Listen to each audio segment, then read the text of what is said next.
investigative journalist Molly Barrows. For years, I've covered the stories that made headlines in Northwest Florida and all along the Gulf Coast. Murders, missing persons, and mysteries of all kinds. These cases are far from over for many victims because the full story has yet to surface. Join me for Gulf Coast Confidential, where I dive into the saltier side of the South and expose the lies, greed, and corruption that often weighs down the truth. It's time to turn the tide and get a shot at justice.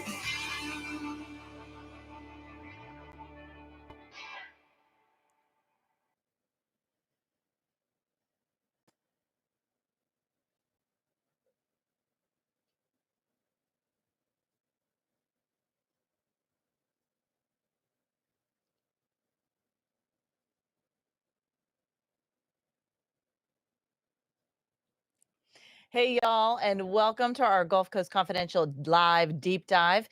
I'm Molly Barrows with Pam Hill, pharmacist and victims advocate. And of course, I'm a longtime reporter here on the Gulf Coast. Well, if you're not familiar with our live deep dives, each month we do one of these live conversations on a topic that we cover on the weekly podcast. And before we get going on this one, we would love it if you would like and subscribe to our podcast. You can watch or listen on the Gulf Coast Confidential YouTube channel where we are live right now, and also listen wherever you find your favorite podcast. So anywhere you can find a podcast, you're going to find Gulf Coast Confidential. Well, tonight we're talking about the Pace Pharmacy bust, which resulted in the arrests of 2 pharmacists and an office manager for allegedly running a pill mill operation. It's a story that has raised a lot of questions, got a lot of people talking about illicit prescriptions, how they're made, how they're filled, how a small pharmacy in Pace could allegedly be at the center of such a big pill mill operation. So we got a lot to cover. We've got the arrest reports of the 2 pharmacists as well as the office manager, and we're going to go over those line by line. Similar to what we've done, if you follow this podcast, then you know we've talked about Dr. Ben Brown. We've also talked about Dr. Thomas Sheknowski. There are multiple investigations and even lawsuits connected with some of those stories. So we like to go over them line by line to let people know that this is where we get our information from and we're attributing it. And we also want to mention that this is innocent until proven guilty. So we're just here to talk about the case. There's a lot of implications with this case when it comes to just drug abuse from victims, people who are addicted, to those who are, taking advantage of folks who are addicted, allegedly. And then the multiple doctors and names that have come up in these reports too. So we just would love it if you want to ask any questions. Be sure to send us a question or a comment right there on the Facebook post, or you can also do it right there on YouTube as well. But if you are not familiar with this case, we're just going to give you a quick little recap. On May 14th, the Florida Department of Law Enforcement arrested Pace Pharmacy's pharmacist in charge, Stephen Burklow, as well as pharmacist David Winkles, who worked there for a time but had since retired. Burklow's wife, Monique, is also charged in connection with this multi-agency investigation. And according to their arrest reports, Burklow and the pharmacy has reportedly been under investigation since around 2020 after they were linked to another alleged pill mill operation led by a Gulf Breeze obstetrician gynecologist, Dr. Elaine Sharp, who is charged with murder over the overdose deaths of patients, and according to police, was sending patients of hers to Pace Pharmacy to get their prescriptions for opioids filled. In fact, police quote her as telling a confidential informant that it's pretty easy to get them filled at Pace Pharmacy. And they were one of the only ones that would fill her prescriptions at the time because other pharmacists had refused to fill them. And I think we're beginning to understand why. So this report pretty much begins with a history of Stephen Burklow. He'd been targeted under other investigations prior. There's a lot of details that we're not going to go over just because they're not necessarily pertinent to this case. But again, if you have any questions or comments as we go along, please, we would love to hear about it. So Pam, I know as a pharmacist, you see these words and it means probably something more to you. I read over it and, I see 20 milligrams. I see these bottles of numbers and whatever else and these prescription labels, and it doesn't mean the same to me. But so I would love it if you would break some of that down for us. To me, one of the things that we're going to get into that was shocking, when you're allegedly running an illicit pill mill, you're going to say you've been filling these prescriptions. And then according to these arrest reports, they were also doing not free refills, but cash refills on the side. So those weren't being accounted for necessarily. but law enforcement was taking all that into account. And we're going to go over these numbers a little more specifically, but they're essentially saying that like close to 1 million pills is unaccounted for based on these records and based on what they know to have been sold, if you will. That's how I took it. Right. In the very last, the charts at the back, they go with what has been ordered and what has been dispensed. And just right off the bat, I want to talk about something called the PDMP. It's the Prescription Drug Monitoring Program. That is the way that every controlled substance is kept up with. We also have E-Force here in Florida. Florida is one of the strictest states in as far as pharmacy goes. Just right next door to Alabama is not as strict as us, but they have their own state laws. State laws, you have state laws and federal laws, and you always go with the strictest. For instance, if your state has a stricter law than the federal law, you go with that. So that just makes sense. But the PDMP, it keeps up with things like before we fill a controlled substance, we can pull it up and say, oh, you got a prescription over in Destin for this same thing. And then we try to, people, you try to give people, let them have their dignity and go, you probably didn't mean to bring this to me right now, did you? Right. Let's hope not. Yeah. Let's you got giving them an more excuse. days. Yeah, exactly. So anyway, my point is, you see that little thing on the screen there. They're all kind of people that are stakeholder in each prescription that is filled. And they're a stakeholder because they have to follow the rules. They're beholden to the rules, as well as they're dealing with and they're handling these addictive pills. Right. They're the regulatory agencies too. Gotcha. Like the Board of Pharmacy and the wholesaler. And that's what we've had a lot of questions about too, the wholesaler, and just the provider and the prescriber. So you can look through there and see that it's many. It's really hard to do that legitimately. That is why so many questions are coming up. The PDMP, you consult it before you fill a prescription, and you go have a conversation with the person. They may not realize they have a Me Too drug, or you see, you've heard doctor shopping come around, and sometimes a doctor doesn't know. Even the doctor's offices can pull this up before they write the prescription. So they know if that's the kind of potential patient that they have. Right. But if you have someone not using it, say a prescriber that has a high volume of just controlled substances, and that's what they're prescribing, they're probably not looking at it. And then providers, pharmacies, we look at it because that's your patient. You don't want them overdosing or having Me Too medicine. And a lot of pharmacies will say, you have to get all your prescriptions filled here, because you can't just be responsible for taking care of them and monitoring just when they're on a controlled substance and you don't know what else they take. Because basically a person with pain, chronic pain, is at least going to be taking 4 or 5 other medications, because they got stomach aches, headaches, body aches and stuff. So somebody that comes in, that's a red flag. Nope, I only take OxyContin. No, well, then I'm not your pharmacist, because that's not our policy here. So my point being, there are safeguards right from the very beginning. So I don't know how some of this happened. How it slipped through. Let's talk a little bit about some of the previous findings and investigations. Now, according to the Florida Department of Law Enforcement, they started this, looks like back in 2019, and it lasted through 2025. So that's about 6 years, essentially, from June of 2019 through May of 2025 of this year. So, they spent some time, and I would say to me, reading this over, it looks like they worked hard to build a solid case. And I would imagine that is in part due to some of what happened previously. In 2001, they talked about an administrative complaint that was filed by the Florida Department of Health Board of Pharmacy against Berklow and Berklow Pharmacy. And I won't go into all of these details, but essentially, he was accused of, and you read some of it as well, but I guess there was remote billing at Berklow's Pharmacy, and he got tied up with somebody who was working with the pharmacy in J, and that was Andrew Fisher. I think over in Gulf Breeze. In Gulf Breeze, that's right. The physician specialty pharmacy over there. And that's kind of what was a little red flag also, because they didn't have a contract with TRICARE.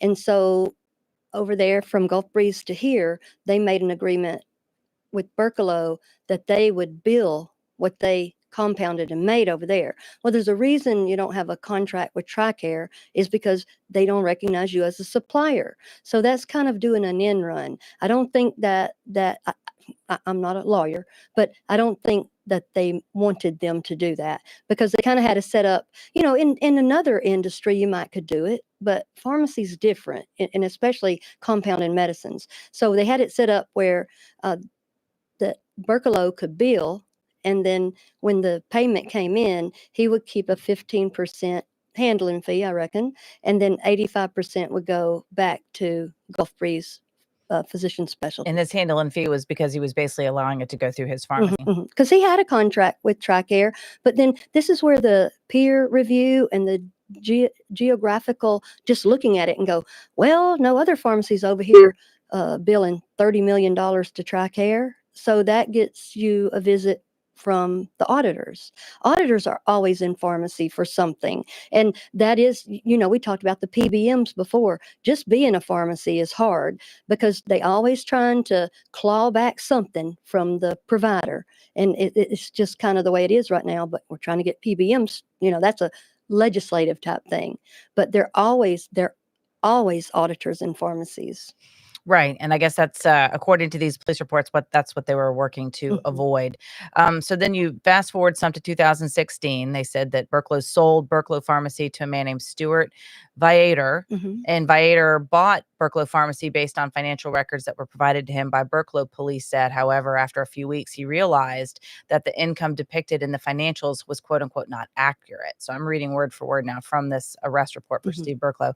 But Viator also learned that Berkelo Pharmacy, while under the ownership of Berkelo, had lost a lot of contracts with various insurance companies due to legal problems. So how do you exist as a pharmacy if you keep losing your insurance coverage? Because it seems to me you need that reimbursement. You need to, people need to be able to have that as an option in order to be a patient of your business. Right. And it used to be better, the insurance reimbursing us and stuff, but there are a lot of mom and pop pharmacies or independent pharmacies that have gone to the model of cash only and generic only. So they've like, I can't afford to keep this $1,100 bottle of this. I'm only doing generics. So it's a business model that's changing. And Steve is a businessman, and things, he's kind of trying new things and stuff. But some of this stuff got a little bit, messy.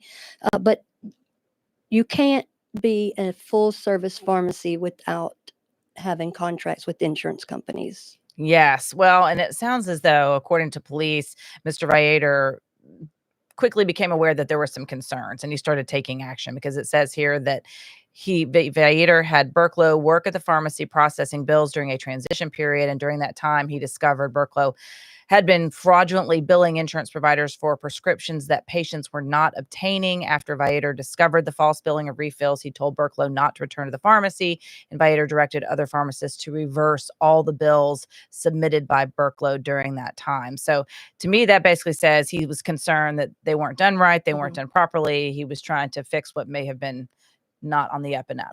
Is that your take? Yeah, and that was good of him. Yeah. Oh, absolutely. Absolutely. So this is another interesting fact that I thought, and this actually goes to a bigger issue that you and I talk about pretty regularly, and that's corporate pharmacies versus independent pharmacists. And, you mentioned in the last episode that so many independent pharmacists have been run out of business essentially by big corporations and the PBMs, essentially the middleman of between, pharmacies and distributors.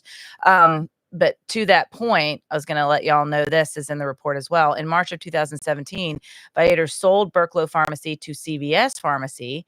Viator turned the keys of the building over to Berkelo. However, CVS Pharmacy paid the lease on that building for 1 full year just so another pharmacy could not move into that location. So that's not necessarily anything major to this situation, other than he still had the keys to this building.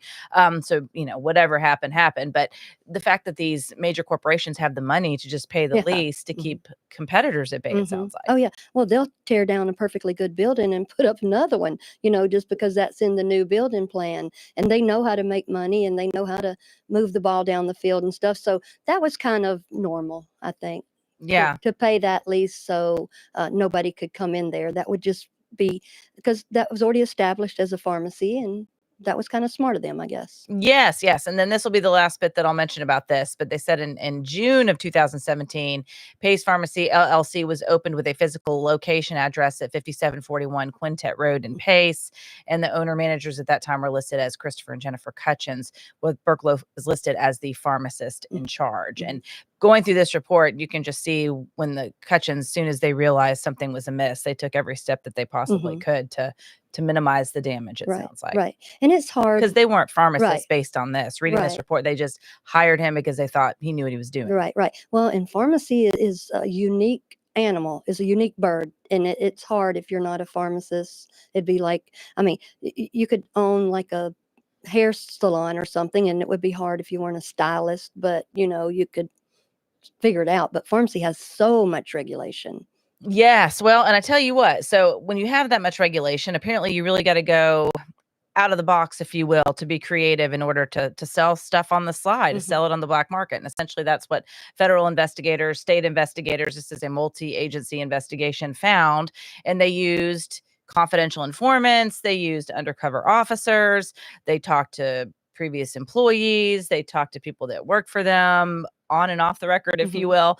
And it reads, these reports almost read like a novel in some ways, or like some kind of a television show, just because there are all these secretive conversations going on, and just the private language. We talked about in one of the posts, one of the patients came and asked for purple, and that's purple drank. You were familiar with that, and it's a type of cough syrup that has addictive ingredients, if you will, or opioid ingredients. Codeine and promethazine, and they call it drank or purple drank or the scissor, like that, because sometimes they'll put like a Jolly Rancher in there because it's got a bitter taste. Yeah. Or sometimes they'll put soda in there. So it's that's what they call it on the street, drank. Yes. And talk a little bit too about what we learned as far as how people were, the distribution system that the police were describing with this, that there was one patient that stuck out to me who had since gotten clean, according to these arrest reports. And so he's cooperating with law enforcement. He's talking about how he'd been buying from Stephen Berkalow for about 10 years, and that originally he had prescriptions, but then it just started to become fast and loose, if you will, with the refills, that maybe he wanted something before it was time for a refill. He would be floated a pill or two, and he thought that would count against his next prescription, but Stephen was essentially not worrying about that, if you will. So that's sort of the pattern that you hear over and over with some of the stories, the accounts, if you will, who they're quoting in these reports, is that there was a variety of ways that people were buying these pills, either from people that worked directly for Stephen Berkalow, according to these reports, or they were coming in to just order directly from him. And James, our fabulous director, he's right here with us, but he was showing some video that we took the other day. They also talk about how there were literally backdoor deals. There was also exchanges made at the drive-through. There was cash that was hidden in the generator, according to these reports. And this one man that was buying from him for some time said that sometimes he would just go in and do a cash transaction at their mailbox where they lived, north of Pace. So it seemed like, here's the video, pardon me, that we took when we were going through the drive-through. And you tell me what we're seeing here, but this entire back part of the pharmacy is fenced in. So if you were to go to the back door, you just have to know where to go, and somebody would have to let you in. And there's that little side building right there on the left as we're starting to go around. Probably compounding area. And you said it's called a sterile room? Well, it may be sterile, but it's hard for something to be sterile out there with all around the parking lot and all this. Is probably just another compounding room. But typically, the back doors of our pharmacies aren't enclosed like that because you're putting your security and yourself at danger, so you can't see out from there. So that's the drive-through right there. But that area back there, that I don't think used to be fenced in as much. But it had to have that other thing. That's a little store. I mean, if he was doing a lot of volume, he might need a bigger place to compound. But I wouldn't say it would be sterile out there. Yes. Well, it certainly seemed like that was a big part of this. There was according to these arrest reports, they would have the prescriptions for the legitimate opioid drugs, but they got more money for those on the black market, Right. if you will. So there was compounding of drugs, and they would sell those as well, both, above board and below board, according to Right. these reports. Well, you've got to have wholesalers to get this in the United States of America. So you have to have wholesalers, and the wholesalers at one point, Mallinckrodt is the parent company of McKesson and Mhm. Ritchie Pharmaceuticals, and every pharmacy has a quota of the controlled substances, and it's usually these C2s like the oxycodone and the hydrocodone. You get a little warning that goes, hey, you're getting close to your quota, slow down or don't accept so many prescriptions or what have you. And that's the beauty of having your own personal pharmacy, and that pharmacy basically makes sure that they have enough to take care of their patients. We don't just take on new pain patients all the time. Actually, at a lot of places I've worked, we don't take any new pain patients, and they get all their medicines with us, so we can monitor everything. They're non-controls and controls.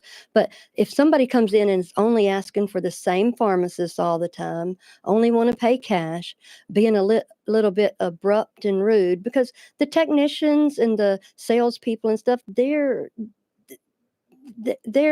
legitimate folks. They can take your order or listen to you or what have you. But most of the time when that's happening, they're going over everybody's head, and while the technicians and the salespeople, they're trying to do their best, but they get treated bad in a lot of situations, especially if someone's deliberately trying to go around them. Right. We've talked about that Mhm. because if you are dealing with people that are in the throes of addiction, if you will, they're certainly not going to be on their best behavior. Mhm. It can be as scary as being robbed or Mhm. somebody coming after you because you're the one person that's standing in the way of what they want, Mhm. whether it's a counter, your lab coat, whatever the Yeah. case may be. It probably doesn't look like much to them if they're really craving and Yeah. jonesing for Yeah. something like Or that. fiending, or Fiending. the Right. big word right now is dope sick. Being dope sick is needing that next fix, and just that miserableness, that withdrawal that's happening. And we've said this many times before, that basically,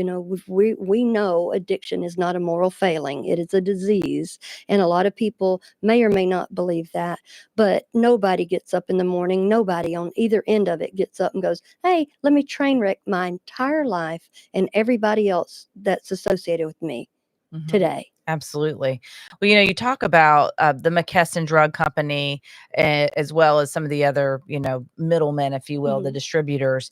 And there were questions that I saw on the Facebook post when I was posting about the podcast there, that folks would say, well, why didn't these distributors send up red flags? Why didn't they say Mhm. something sooner? And according to these police reports, they did, and Mhm. they were working with investigators to a certain extent, but I guess they don't want to sound the alarm too terribly much because Mhm. they're still trying to, one, gather the evidence that they want. But to me, that was at least encouraging. Right. You Oh, yeah. talk about these safeguards in the system, and it looks like on many levels they were working. They People were Mhm. paying attention, and they did see, hey, this is more than their allotted amount. This is suspicious. We're not going to sell to you Mhm. anymore.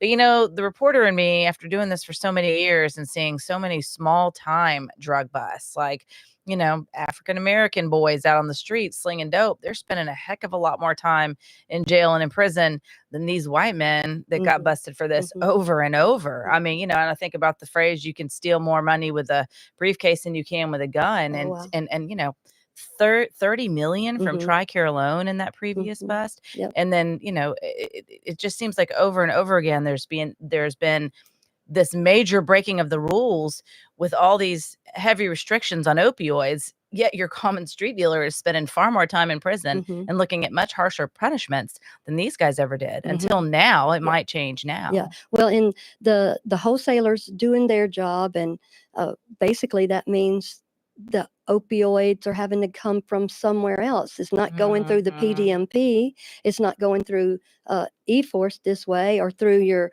All of us have order parts at our pharmacy that it goes through our computers and software and stuff. And then if the wholesalers are saying, you can't get it from us anymore, they did put a clause in there, though. They said you can get reinstated, but when we reinstate you, you're not going to just buy controls from us. You're going to have to buy, it's going to have to be a 7-to-1 ratio. That means 7 times as much non-controls as controls. Because in pharmacy, that's what we look at. And that's what DEA agents and the boards and all them, when they come in, they go, oh, you're a pharmacy doing 90% controlled substances. We're probably going to shut you down. Most people stay around 35%. And most stores look and kind of take their own temperature and go, ooh, we're slipping on up here. We need to, not take as many scripts in, because that's not saying don't take your regular folks that are around here. That's like new people coming in. Because there's something that I was taught by a little old man pharmacist called the triangle of truth. And he's got 1, 2, 3. He's like, your pharmacy's here, your doctor's here, and your home is here. It all should almost be equal lateral. He said, when one side gets way long, your pharmacy is in Pensacola, your doctor's in Miami, and your house is in Bay Minette. That's a script you don't take. Right. And they did talk Right. about this in that report too, Mhm. that some patients were driving from as far as 30 and 40 miles away. Right. And we're right here, the conduit from South Florida up through here to Alabama and everywhere else. I mean, Pensacola, we're right here. But that driving back and forth, and couple of years ago, well, maybe 10, that's when the pill mills were big down in South Florida. And people would just say, let's get to Florida. Right. And guess which part of Florida is just right over the border? Us right here. That's right, Alabama. Mhm. So yeah, that's the other comment that I saw quite a bit is people think this is going to result, and I can't disagree that they will see more that results from this, because as much as they claim that these pills were being distributed both legally and illegally, then that's quite the distribution network. And this is just what we know about, is what they included in these arrest reports. Oh, yeah. So it seems to me that there's a lot of other people that might, be a little nervous as well, including perhaps some pharmacies in Alabama. Yeah, they were talking about like Dr. Sharp over in Gulf Breeze. The reason, like, when all pharmacists are telling you, no, we're not going to fill that should be a red flag to the patient. But you have to know what the patient has in it. They're like, I don't care. I just want this filled. But you say that to average Joe Lunchbox, and he's like, why these people don't want to fill my prescriptions? Right. And you can't, you don't disparage people. There's a lot of things that we can and cannot say in pharmacy, and things that they can and cannot say to us. But a pharmacist has what's called a corresponding duty. We have a corresponding duty to warn, to protect, to take care of you, to ask questions if we need to. It's sort of like, not as crazy, but maybe as Congress. There's a check and balance there. And that's a beautiful system. I want extra people looking in on my medicines and my health. Right. As long as your intentions are on the up and up. Right. Yes, I know what you mean. And I want to go over some of these interviews that they have in here, and they list them out basically by individual. Okay. And one of the first one they start with is interview of Mark Higdon. And he essentially was someone who worked for Burklow for about 7 years on various properties that he owned, including hunting camps, his personal house, a barn, his dad's house, his sister's business properties. Excuse me. And they said that Higdon conducted work on the pharmacy property as well, and that he and Burklow planned to open a used car dealership together on the lot adjacent to Pace Pharmacy, which is empty. There's like gravel there and a couple of storage buildings, it looks like. But he said that he had personal knowledge of insurance companies such as Florida Blue cutting their contracts with Burklow and the pharmacy as well. And to me, his interview is interesting because he gets into more, as he was, according to this report, involved in buying and selling a lot of these, helping to distribute some of these pills. And he said he bought them from Burklow for about $10 a pill and sold them for $15 a pill, and that he tried his compounded pills and didn't like them, so he didn't sell them. Why do you suppose he didn't like them? Were the compounded ones not as strong? Probably not, and probably a different powder. I don't even know where they're from, but I remember a time when Lortab was name brand, and then it went generic. We'd have people come in and go, I'm not taking generic. I'll pay cash. I'll go around my insurance, and you just can't do that. And the Lortab had blue specks in it, and they were like, I want those blue specks. I mean, they would get angry, or the blue ones. I literally had one lady call screaming at me going, you ain't got the right hydrocodone, instead of hydrocodone. And she said, Eckrich is better, and that tells you how long it was. It was Wow. Eckerd's back then. And I said, well, maybe you need to get your hydrocodone from Eckerd's, because this is the one I've got right now. But I mean, that's another red flag when somebody comes in only wanting to speak to one pharmacist, only wanting one kind of tablet. We have people that even come in and go, I want it in this bottle. If y'all don't have that bottle, I don't want it. And I'm like, okay, bye, because that is for street value. Because people, like, you can It's worth show more them money. a sealed bottle. They're like, oh, wow, that is OxyContin made by, back in the day, Purdue. And that had back in the times, Oxy 10 would go for $10 on the street, 20, 80, and if anybody's ever watched Dope Sick, on, I guess, Hulu or Netflix or what have you, I mean, it hurts your heart, because the Purdue pharmaceuticals, they just made everything up and marched the whole healthcare system through it. They made up the less than 1%. They made up that just if it's not working, just double their dose. They made up, start them out at 80. And I mean, and they were brilliant about it. As far as business goes, it was brilliant. As far as humanity goes, it was awful. Evil is the word that I would use. It was one of the psychopathic. That one box warning that the FDA did because the Sackler family basically told them to, is what got so many people in these messes. And it was towns that did mining and hard work, and people that blue collar, they get hurt and they might not have Mhm, insurance. right. My dad was a carpenter. I see it. Right. Yeah. Right. And so pain is a little different to them. It's what another pharmacist that I respect a whole lot told me. He said, you'll take a Tylenol for a headache, and they'll take a oxycodone, because that's what they're taking anyway, for their back or what have you. So we have to just think about the dynamics and not judge people and judge each other on these things. But we are in a heck of a mess, that's for sure. Yes. So back to Higdon, he was talking about the cash that he was paying for these pills, and he said he usually had paid Berklow between $10,000 to $20,000 in cash per week. And I guess on one occasion, he said he arrived at the pharmacy to pick up his pills and confronted David Winkles when they weren't available. And apparently Higdon then called Monique, and she arrived at the pharmacy to help them search, according to these arrest reports. Berklow was allotted 1,500 pills of controlled substances per month, according to Higdon, following the company's cutting off his narcotics supply. So it sounds like, that's the compounding begins. Right. Yeah, it's got to come from somewhere. If it didn't come through the wholesalers, it had to come from somewhere. I mean, where could it come from? Yes. So then they go on and they interview another guy who was a tech there as well. And I'm going to mispronounce his name, but it's Rudvin Ragunath is my best shot. But they interviewed him about a year ago in April 2024.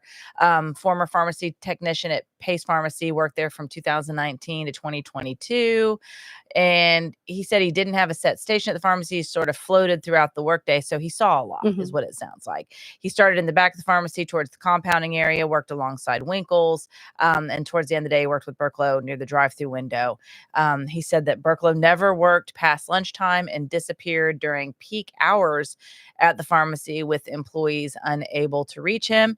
Ragunath described patients as quote unquote characters and crackheads. And it goes on to list some of these names. He said they regularly harassed him, that they would wait for Berklow if he wasn't there, if they requested him.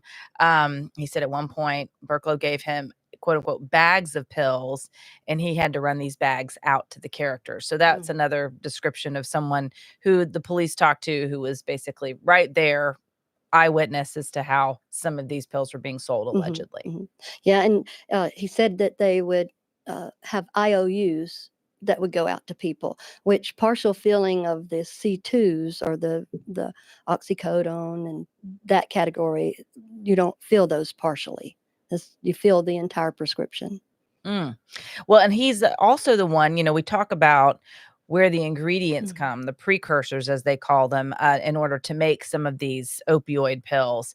And Ragunath is the one that said he knew that Berklow took the manual pill press to his house and pressed pills at home. And he told investigators that he also saw paperwork of orders for oxy powder from China in the safe that held controlled substances. Now, I told you before the trouble I had just Googling how much is, Yeah, right. 26 milligrams or whatever of hydrocodone worth. And Google was like, what are you asking me for? Yeah, get off of You're there. making me nervous. Right. What are you up to? And I'm like, nothing, just trying to learn. But I thought, how do you go about tapping into China? That, we began this whole conversation with talking about regulatory agencies. I don't imagine China's right there at the top of the list they're going, not. oh, no, United States, you can't be taking our oxy powder. We know you might be up to no good. I don't see that happening. No. Well, and it just like even being a pharmacist, I know there's a lot about pharmacy I don't know outside of pharmacy, because not necessarily searching for that or involved in it. Like when people come in asking for the street lingo for their medicine, we just don't talk back to them like that. We say, we don't talk like that. And then usually they're not our patient anyway, because they come in yelling halfway through the store, y'all got drink? We got drinks up front. We're that silly people, Right. Pepsi. I mean, we are from the South. Yeah. I'll go along with drink, but Well, that ain't I'm not too big bad. on the street lingo. Yeah. I would probably go right over my head. Right. Yeah. So, I mean, it's something, but it just tells you it's a very complicated, fast world that, yeah, I don't think it's meant for a dummy to be in it. Now, let me ask you this. Is it normal for pharmacists to take a manual pill press home? No, I wouldn't want one in my house for nothing. After I looked at it, after you punch out and press out pills and compound all day, that's the last thing you want to do is take that home. Compounding in like our compounding lab, not just everybody runs in and out. We usually have compounding technicians. We have pharmacists that's their jam. I'm not necessarily that person, but we have others that are, and that's their jam. It's beautiful. I just don't do it that much. I can do it, but the people that do it, it's beautiful to see that, because you see their little hands making stuff and weighing stuff. I mean, it doesn't sound like a whole lot of weighing and quality control was going into that. You just randomly have to check and make sure, weigh 3 or 4 capsules and make sure that that's what's in there. You are making something customized in each little capsule for someone to put in their mouth, in their body. And that's what the press is. It's the manual, It punches out. We call that punching a tablet or a capsule. Used to in the old days, they would have to just punch like that and take the other side and then put it together and then weigh it. Okay. So a press sounds like that might do a whole bunch at one time. So this is an odd analogy, but a friend of mine invited me over for dinner the other night, and she made homemade empanadas. Okay. So she made the filling, she got the dough, she got these really cool little Tupperware containers that are basically, they fold in half like a little bear trap, if you will, with the little, claw teeth, if you will. So she put the dough on there, she put it in the middle, the filling in the middle, pressed it up, and it even compounded like a fresh little pastry, the little, waves on the side. And then she baked them and fried them, and they were delicious. Now that's kind of what I'm picturing. Obviously not, not edible empanadas and not that large, Yeah. but a manual pill press is essentially like he's got the ingredients, he's putting it in there, and then it manufactures the pill itself. Oh yeah. Compounding is fascinating, and it's usually higher technology and stuff. And I'm always fascinated when I go in the compounding lab, because during COVID, we were in there all the time getting our vaccines and things like that. And I would see what they're doing all day, just staying on it, and not, they wouldn't dare take that home. Well, and going on and continuing on with Raghunath's account to investigators in this arrest report, he talks a little bit more about how much time Berklow seemed to spend at home working from home. And in this next part, he says that Berklow, quote unquote, manipulated and adjusted prescription data on ProScript constantly, and everything labeled with an asterisk was fake. We're going to break some of this down in a second, but let me just get it all out there real quick. So the report continues to say Berklow used the patient's notes function in ProScript for his IOU partial fills.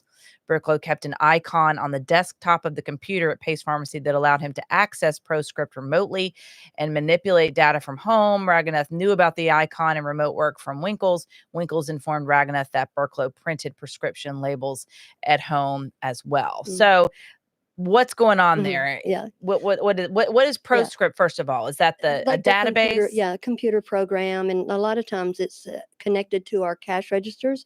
Point of sale is what we call it at the cash register. You want your cash register, your computers, your ordering, you want it all together, because that way in these new days here, it orders when you use something, or Mhm. it looks to see what you use in a certain it's just so fascinating. But it also knows if that script is still sitting on the shelf over here, and if the patient's picked it up. If you use it properly, you're not looking all over the place for where's this script, what happened to it, and why don't we have this drug in stock? Because Mhm. that system right there will do all that for you. It's just wonderful. But I don't know of anybody that goes home and tries to get into the computer and manipulate or do the labels or whatever. And see, this is the way a lot of things get out of a store.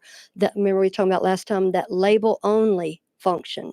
Label only, label only, label only. I bet you that's how this started out. 6 bottles of OxyContin all had the same prescription number. Right. That's how it all started out. That's right. A family member saw that her father, according to these arrest reports, had 6 bottles, and they are multiple bottles, and they all had the same label and the same RX Right. number in it. She was like, "This is a red flag. This Yeah, is a right. problem." It never should have been like that. Every now and then, like we might do label only extra, like if say you have a child that takes Adderall and they need a bottle for school, we make them what's called a school bottle, and we label that bottle because it has to be labeled legally, and we put the 20 they need for school in this bottle, and the ones for the weekend mommy takes home. I mean, the mommy gives that one to school in this. But also sometimes you need another label if you're dispensing something that there's a bunch of them, like say something like a laxative, a liquid laxative. We have to label everything.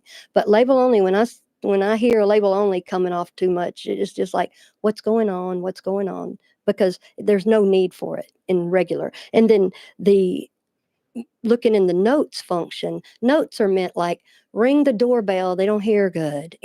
That's what it's Right. meant, yeah. Right. Or Exactly. if you're going by Zaxby's, they like Zaxby's toast, Right. Has just a granddaughter stuff. that loves, orange Yeah, right, lollipops or exactly. something. Yeah, Yeah. send that to them. Customer Yeah, service type it's things. the notes are more that they're more individualized. It's not a place to hide a function. That's spooky. Yeah. So, and you talk about what's needed and what's unneeded. So certainly during COVID, people were sick, and there were Oh, yeah. COVID-19 treatment kits that pharmacies, I assume everywhere, Oh, were yeah. making to help Yeah. people that would contain whatever it is they needed to help them feel better. And so this comes up in these reports. Raganath recalled that Burklow told Christopher Cutchins and employees at Pace Pharmacy that the pharmacy had a standing order with a physician for COVID-19 kits. Raganath and others stayed late for hours at the pharmacy building these kits, and shortly after, insurance called Pace Pharmacy and had them reverse all charges to the insurance. So tell me what that's about. Okay. During COVID was definitely crazy for sure. Any pharmacy that gives, say, vaccines, you don't have to carry a script in to get your flu shot, because we have a standing order with a physician that goes, I'll be responsible for all of those, and that I will be, and these are the parameters and the criteria how y'all are going to do. So that's called a standing order, and it's a beautiful thing because people don't have to go to the doctor, then come here, or only get it at the doctor. So what they were saying is that they had a standing order for the COVID-19 kits, and this isn't the test. This is the treatment kit, the ivermectin, the hydroxychloroquine, and maybe an antibiotic like a Z-Pack. What are those things that you just said? Yeah, one of them, the ivermectin, that one typically is a lot of times used for worms, and they found out that during COVID that helped some people. And then the hydroxychloroquine, that one's used that's an anti-malarial drug, and it's used for lupus also sometimes. And then the azithromycin is the Z-Pack. That's an antibiotic. You got to remember, COVID was crazy. Nobody even knew what was going on. We just knew it was a sticky protein that was spiky that attached to certain organs, and it was awful. So I mean, we were all learning stuff through there. So there are physicians that were comfortable writing that, but it was hard to get because ivermectin, just the indications of those two, people didn't keep it in massive quantities. But it seems like I think they had a good bit of it here at this pharmacy, but I think it was the one marked for veterinarian use on there. I think that's what I read. Interesting. Yeah. And does that matter for human consumption? Typically it does. We don't, in pharmacies, we don't dispense that to humans. You don't dispense no. animal drugs to humans. That makes sense. Yeah, but animals can take our drugs. I mean, we used to fill scripts for a gorilla at the zoo. I think when I was in middle school, I tried to give a sick cat cough syrup, and it didn't go well for either one of us. Well, I think just the cough syrup was the deal, and the cat. Right. Well, that's interesting. Gosh, crazy to think that you might be taking. Yeah, but that helped a lot of people. That helped them because some people will get so judgmental about stuff and go, "No, I'm not going to do that," and this, that, and the other. Mhm. If your physician writes for that, Sure, we'll and you're do it. sick, Yeah. and it's going to make you feel better. Absolutely. Right. If your physician is writing for that, so I guess it came to be that there wasn't a standing order. Yes, that was interesting that they went looking for this doctor that had the standing order, and that was whoever that person is. It's kind of mysterious if that person exists at all. Well, continuing on, and this is wrapping up Mr. Raghunath's account, but it said that according to this arrest report from FDLE, that he worked in pharmaceutical environments in the past and was familiar with what an owner or pharmacist in charge title made with independent pharmacies. And Raghunath advised that Burklow's spending and lifestyle habits were more aligned with an individual that owned 50 to 60 independent pharmacies as opposed to one, according to this report. And then he said Burklow carried $10,000 to $12,000 in wads or bags of cash. And then it continued on to say that on one occasion, Cutchins questioned Pace Pharmacy employees as to why there was cash in the generator outside the pharmacy. So that's where some of that came from. And then it says, note, agents later learned through an interview with Cutchins' son-in-law, Mr. Jeffrey Leonard, that Leonard had found a prescription pill bottle in the outside generator area. Several of them, in fact, and Leonard saw one or two non-labeled pill bottles full of cash. And it said that Leonard described one bottle as large, and it was filled with 20s and $100 bills. And later Leonard immediately contacted his father-in-law, it sounds like, regarding this incident. And Leonard believed Burklow was the only pharmacy working at Pace Pharmacy during this incident because Winkles was gone at that point. So anyway, that's just some more interesting facts that came out of these reports. And they talked to several other pharmacy techs. They also talked to witnesses, Brian Johnson. And this was one that I particularly found that spoke to me because Mr. Brian Johnson apparently had, I guess, been seeing him, he said, for about 10 years. He'd been going to Pace Pharmacy and he'd been seeing his doctor, Dr. John Lee, for about 10 years. And he said that he had not seen Lee since October 2023, but he had been addicted to pills, and he's being, frank with the investigators, but he had gone to rehab in the fall of 2023, and he'd been sober now for about 9 months. So he was wanting to tell them about his experiences, so he stated that he would get his prescriptions filled at Pace Pharmacy. They were for Adderall, Subutex. I don't know if I'm saying Subutex, Lortab, Percocet, and Tramadol, and that Dr. Lee would write all of these prescriptions, that he always got his prescriptions filled by Burklow for the past 8 to 10 years, and that he would pay with cash or his FHA card. And if it was after hours, he said, Burklow would place the prescriptions in the mailbox in the front of the business, under a cone at the business, or in his mailbox at his house. So Johnson stated that he always provided a prescription for any controlled substances, but on several occasions, if he was out of controlled substances, Burklow would fill a partial prescription for him. And at times Johnson communicated with Burklow via text message to get pills, that he described some of the pills as being red, white, or red and blue capsules that Burklow compounded and were controlled substances. Now, a lot of folks are in pain. A lot of us have had something happen where, it's the weekend or a holiday or it's after hours, you're out, and your pharmacist, them, you've got a relationship, so they front you something to help you get by. Maybe it's not even pain pills. Maybe it's some other type of medication, blood pressure medication, or something that you need. On the surface, if you weren't looking at it in context of everything else, I would say, well, this is a guy that's kind of this pharmacist in charge is going the extra mile to make sure that his patient is getting what he needs, especially if he has prescriptions. But the whole idea of leaving it under a cone in the driveway and multiple mailboxes repeatedly,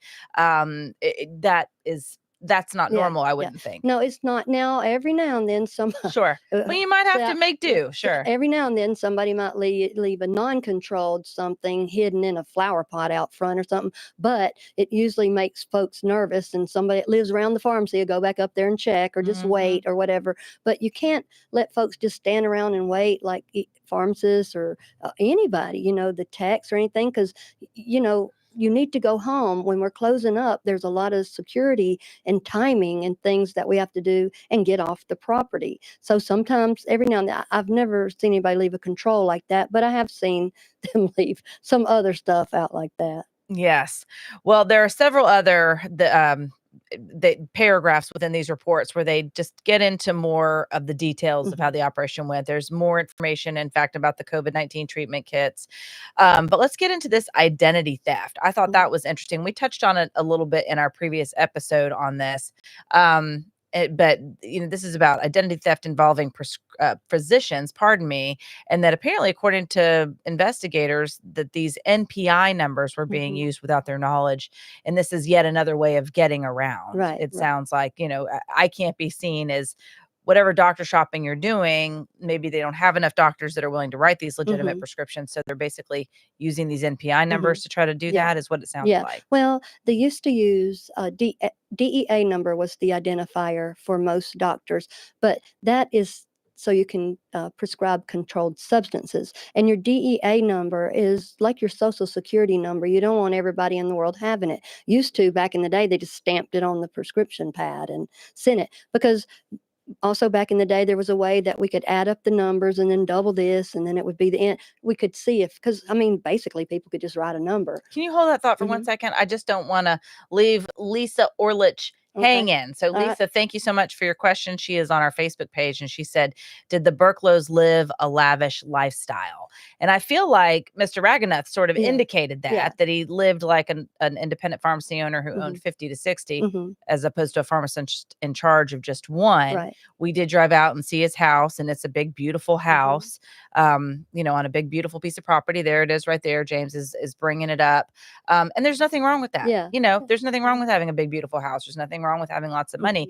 The question, I think, for folks at home and what the investigators are saying is that he didn't make that money legitimately necessarily. And this is a shot outside of Mr. David Winkles lives with his family right around the corner. So these are Pace homegrown boys. These are folks that have known each other for a while. A lot of folks know them. I know that this is a very personal case for a lot of people. David Winkles, Yeah.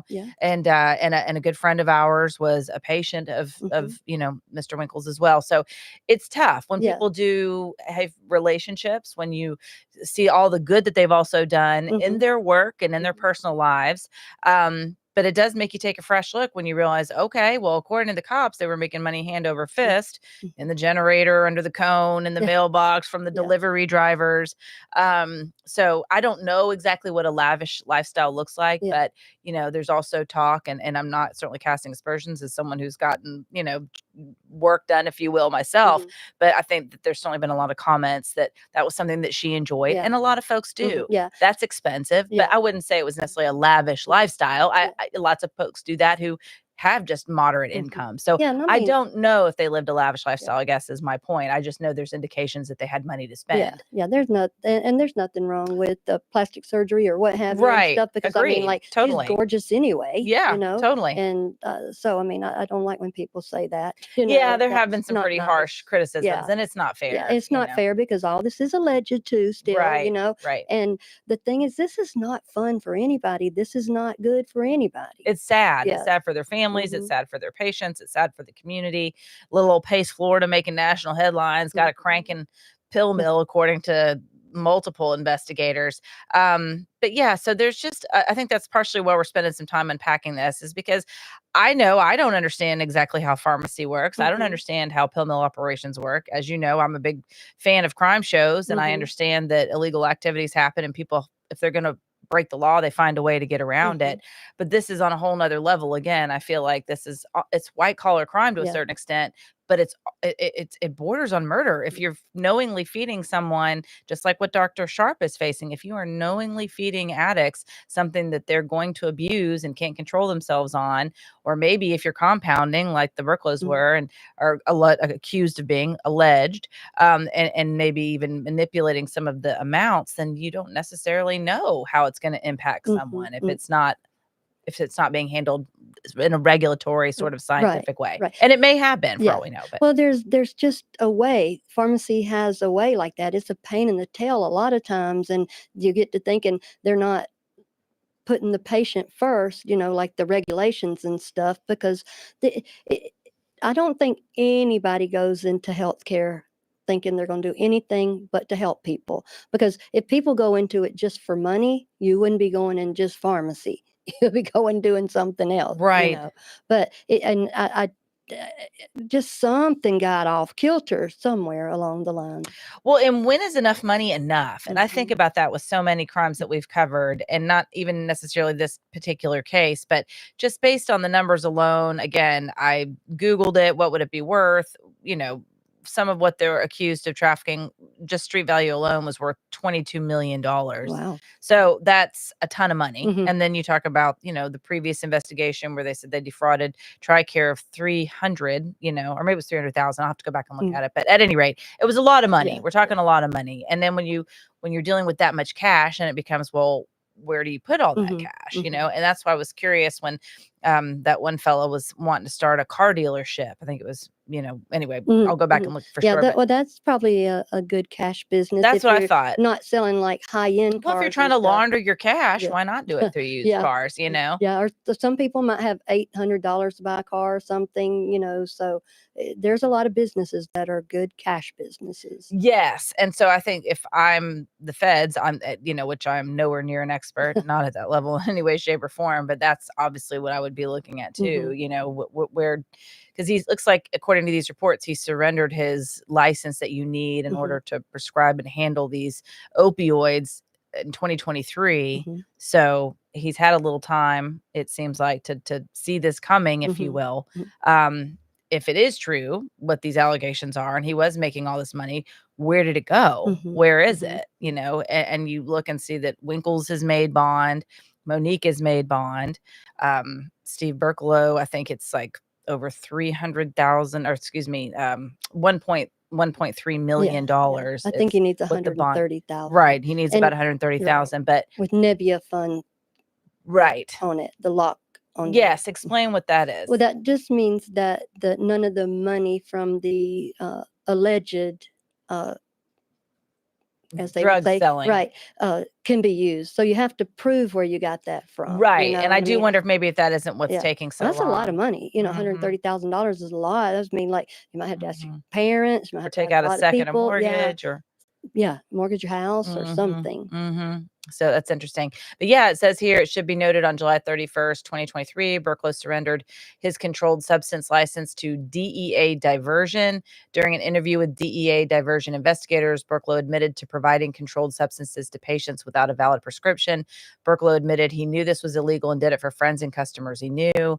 Berklow also admitted to providing oxycodone pills and compounded oxycodone capsules to Mr. Mark Higdon without a valid prescription.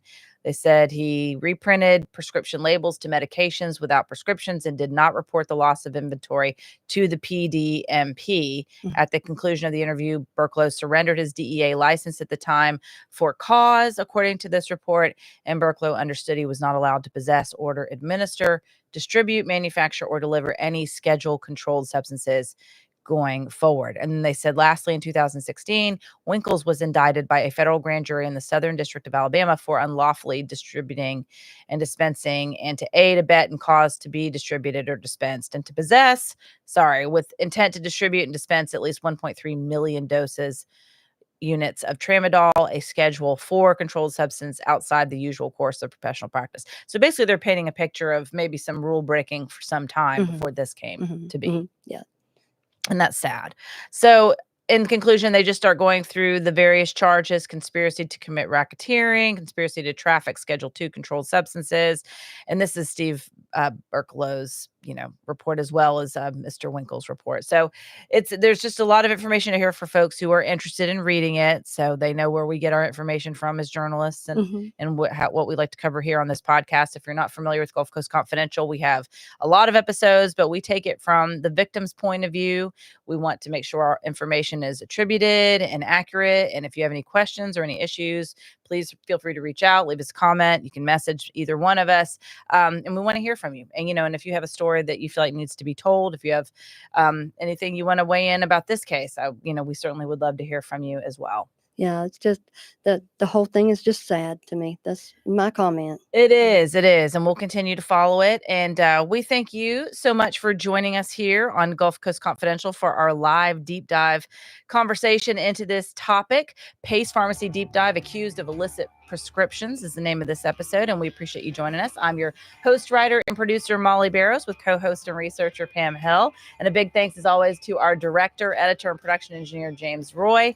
And remember, you can listen to more of our Gulf Coast Confidential conversations on our YouTube channel and wherever you get your favorite podcast. And we will see you next time. Thanks so much for joining us.